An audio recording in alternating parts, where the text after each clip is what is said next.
Halo brother, kali ini kita udah ada di update penting dari iOS 17 beta keempat. Yes, iOS 17 beta keempat ini ngasih kestabilan yang jauh lebih baik lagi menurut gua dibanding dengan iOS 17 beta ketiga kemarin. Dan juga ada beberapa perubahan yang terjadi di iOS 17 beta keempat ini. Bagi lo yang belum ada notifikasi update iOS 17, sabar karena memang ini masih versi betanya, belum rilis resmi.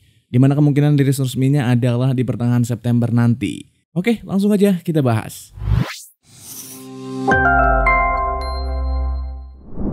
Kali ini gue pakai iPhone 12 mini. Untuk size update-nya di iPhone 12 mini punya gue ini sekitar 1,19 GB. Sekali lagi setiap iPhone pasti punya variasi size update yang berbeda-beda tergantung tipe iPhone lo, iPhone berapa. Untuk build numbernya di iOS 17 beta keempat ini ada di 21A5291H. Ya, alfabet di ujung dari build numbernya ini masih H, tentu perjalanannya masih cukup panjang. Kurang lebih sekitar 1,5 bulan ke depan baru mungkin akan ada versi RC dan finalnya. Di iOS 17 beta keempat ini juga adanya perubahan modem firmware atau adanya update firmware. So kalau kita lihat di sini firmware-nya udah ada di 4.04.00. Lanjut, kita cek untuk iPhone storage-nya. Oke, kita klik iPhone storage-nya dan kalau kita lihat, oh ini cukup cepet. Ternyata beda kayak iOS 16. Di iOS 17 ini kalau kita udah pernah ngebuka iPhone storage nggak nge-reload ulang. Untuk iOS-nya ada di sekitar 10 gigaan. Dan untuk sistem datanya ada di 6,6 gigaan. Itu juga masih cukup aman. Gak ada bugs yang terjadi di iPhone storage-nya. Oke, kita coba cek juga untuk baterai health-nya. Tadinya 100%, kita akan cek baterai health-nya. Dan ya, sekarang juga masih 100%. Nggak ada penurunan juga untuk baterai health. Tapi kalaupun ada penurunan baterai health di iPhone lo, sebetulnya nggak terlalu dipusingkan karena nggak masalah sama sekali, hal yang normal dan wajar-wajar aja. Adapun fitur-fitur baru yang ditanamkan di beta keempat ini adalah yang pertama itu ada perubahan di AirDrop, adanya penambahan fitur yang bernama Bringing Device Together. Dan kita juga udah tahu di iOS 17 udah support yang namanya name drop, bisa bertukar kontak antar satu iPhone dengan iPhone yang lain lewat AirDrop. Fitur berikutnya yang ditambahkan adalah di fitur standby mode. Sekarang udah ada opsi untuk show preview on tap display only. Fitur ini memungkinkan waktu ada notifikasi yang masuk tidak akan ditampilkan waktu kita dalam kondisi atau posisi standby mode. Notifikasinya bisa kita lihat waktu kita ngetap layarnya. Dan opsi ini bisa kita aktifkan atau nonaktifkan, terserah kita dan suka-suka kita aja. Tapi kalau kita nonaktifkan fitur ini, maka notifikasi yang masuk tetap akan muncul walaupun dalam posisi standby mode. Buat gue fitur yang satu ini cukup oke sih. Kita lanjut di update lainnya ada di aplikasi iMessage. Dan di aplikasi ini kalau kita lihat tampilannya udah ada sedikit pembaruan dari icon-iconnya. Di sini udah ada perubahan, icon photos juga berubah.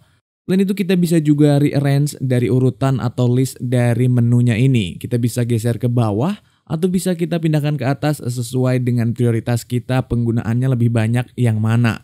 Oke, sebetulnya ada fitur baru lainnya kayak di e-wallet dan juga di news. Cuma sayangnya fitur tersebut hanyalah support di negara-negara tertentu aja kayak di Amerika tentunya. Untuk performance sendiri di iOS 17 beta keempat iPhone 12 mini punya gua ini overall cukup normal, relatif aman setidaknya sampai hari ini gua pakai. Untuk kegiatan M-Banking juga gak ada masalah, BRI, BCA, Flip, Genius, PayPal, dan juga CMB Niaga yang gua pakai semuanya aman. Begitupun untuk fungsi dari sosial media yang gua pakai sehari-hari gak ada kendala, berjalan dengan sebagaimana seharusnya yang gua butuhin. Dan gue juga udah coba melakukan tes performance dengan menggunakan Geekbench 6. Untuk single core-nya didapat 2069 dan multicore-nya 4757. Relatif normal-normal aja, nggak ada masalah, nggak ada hal yang aneh. Sementara untuk GPU-nya didapat skor yang lumayan tinggi, 16506. Beralih ke urusan baterai, penggunaan gua sekitar 2-3 hari ke belakang ini relatif normal aja. Baterainya juga terbilang nggak ada hal-hal yang merasa gua aneh sampai drop yang gimana-gimana atau sampai boros yang gimana-gimana. Penggunaan daily gua kayak sosmed, terus main YouTube, sedikit-sedikit main game yang ringan, terus buka e-commerce dan melakukan transaksi M-Banking ini relatif aman banget, nggak ada masalah dan terbilang kalau menurut gue ini sedikit lebih baik daripada beta ketiga. Jadi kalau lo sekarang ada di iOS 17 beta ketiga, gue saranin lo update aja ke beta keempat ini.